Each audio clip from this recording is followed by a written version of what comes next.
Are you a combo player in Magic the Gathering or another card game? Do you like asking your opponent if they like the taste of salt? Do you like surprising your opponent at the last second with a giant 8-headed dragon? Then this is the deck for you.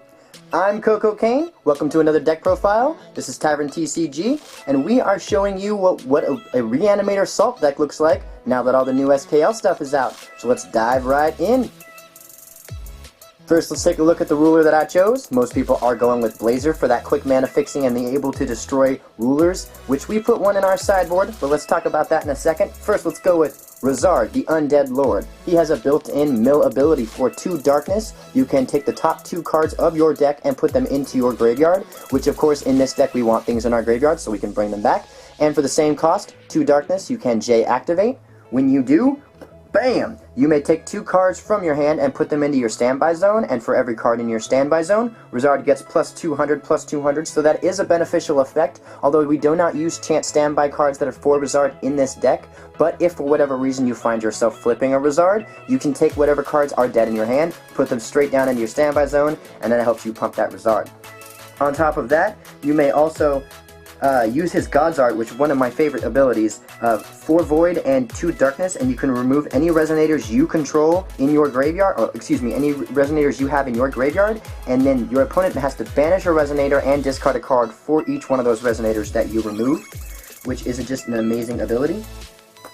He's a 500, and he goes along with the Deathscythe, the Light Reaper, which we also use a 1 of in the main board and multiple in the sideboard. Looking at our stones, we have 4 Magic Stone of Heaven's Rift. Those are our black-white sources. Then we have 4 Magic Stone of Scorched Bales. These are our black-red sources. Obviously, we're mostly black, but we have those occasional spells. And to fix off our mana fixing, we have 1 little red True Stone to call any color we need, and most of the time we're going to call red so we can boost our Yamata. And secondly, we have a Magic Stone of Moonshade for all the rest of the mana fixing, and we don't mind taking that 200 life. Taking a look at the Resonators that are going to help us dig to our big-headed dragon, we got 3 Guinevere, the Jealous Queen. She is the red version of Cheshire Cat, most people say. She replaces herself in the sense that you can sacrifice her into herself alone to draw 2 and discard 1, which is a great ability because you're not forced to discard one of the cards you draw. You may draw 2, and from your whole hand, drop a card to the graveyard. In this deck, can be very crucial. Then we have 3 Rukh Egg. We like to be able to, if we do, banish this card into Guinevere or into one of the many things other reasons we have in this deck. We want to be able to search out any good Resonator. I like to search out Hastur. Now we got 3 Prowlers. These guys, when they enter, you take the top 2 cards of your deck and put them into your graveyard. Helps us put a bunch of Resonators into the graveyard, especially the Resonator we're trying to throw into the graveyard, along with a couple of other field additions that we would like to pop into play as well. We have 3 Soulless Soldier. Basically does the same thing with a bigger body. As soon as he enters the field, you take the top 2 cards of your deck and put them into your graveyard. We have 3 Fourty Thieves. 400 body. When he enters, you draw 2, discard 2. Also a great card, similar to Guinevere, in the fact that you do not have to discard the cards from the cards that you draw. You get to look at your whole hand and discard 2 cards. In this deck, we want to be able to take the best options that we have for ourselves in our hand and throw what we want in our graveyard.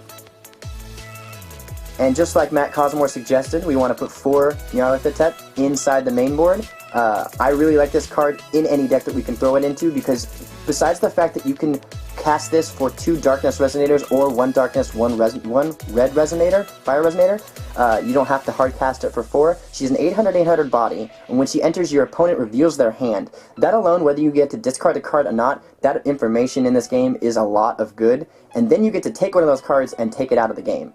And then if you really have to, and you have another body on board, she can be a Darkness Resonator that you can banish into another one. So I've actually done a double Nyar using a Nyar and taken out the opponent's crucial cards in hand for game. Then we have 1 Hastur, because I don't like just having only Nyarlathotep as the incarnation target. All the time, I end up having not the right Resonators to sack, and with Hastur, you get to choose either 1 red or 1 black for both. 1 red and 1 black, and 1 red or 1 black. So you get to choose 2 black, 2 red, 1 black, 1 red, or any combination thereof, 2 red. 700, 500 body. Yes, he dies to Thunder, but when he comes in, he destroys a Resonator without an addition. Pretty much does his job when he comes in, so we don't mind losing him, and if we don't lose him, that's a 700 aggressor. Last but not least, we have for Yamata-no-Orochi. He is a 200 2000 that has swiftness and target attack, and attacking doesn't cause him to rest, so because he doesn't rest, when we use Realm of Pure Spirits, he cannot be touched. Also, he gets to attack 8 times each turn, and when he is put into the graveyard from the field, you search your deck for a card named the Kusanagi Sword, and you get to attach it to a Resonator, which we do not use in this deck. But we're going to basically, the whole point of this deck is to bring this guy back, attach him with the addition Resonator that we have to make him plus 200, possibly have out our field that gives all zombies a 200 bonus, and swing in a bunch of times until they die.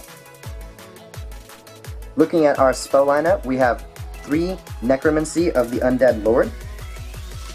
With this, it gives our Resonator, whatever Resonator we put it on, a zombie. So when we use our Field of Nilfheim, it gives it a bonus in addition to the bonus, but it gives it a plus 200 to the Resonator it's on, and whenever this is in the graveyard and you play a Resonator, you get to just take this and put it on it from the graveyard. So if these have been milled into the graveyard from our effect and we play Yamata, then we get to take this and any amount of these from our grave and attach them straight to our Yamata before our attack.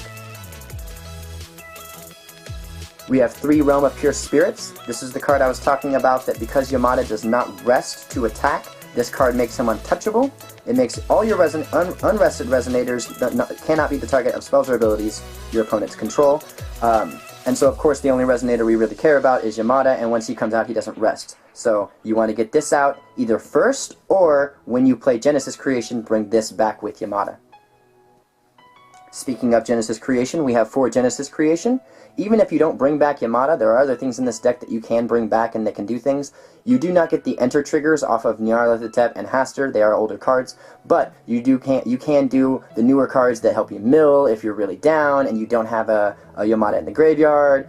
You really don't want to do that in this situation for 4 mana, but if you absolutely have to. But mostly this card brings back our Yamata and brings back a field edition, either a book to bring back another Yamata, or it brings back our Realm of Pure Spirits.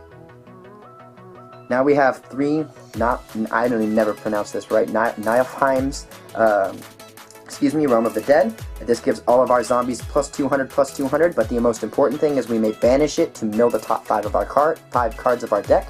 So basically, if we don't have any play or we don't have the Yamata in the graveyard and we don't need this for buffing, we can banish it and make our deck go into our graveyard more, hopefully helping ourselves. 2 Book of Eibon. This, of course, is our backup plan if we do not get our Genesis Creation. When this card enters your field, you can take a Resonator from your graveyard and put it onto your field and attach this card to it. Well, basically attach it to it. It is technically a field card, but it is equipped, quote, not really, to the Resonator.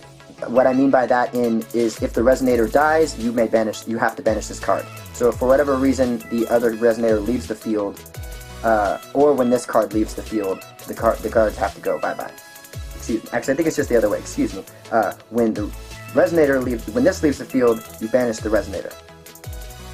But not the opposite. If you lose the Resonator, I believe this kind of just sits there. And last but not least, we have 1 Deathscythe. This is because we use Rezzard. In case we ever need to flip him, we get to steal some things. On top of if we're facing an aggressive deck, we want to slow them down.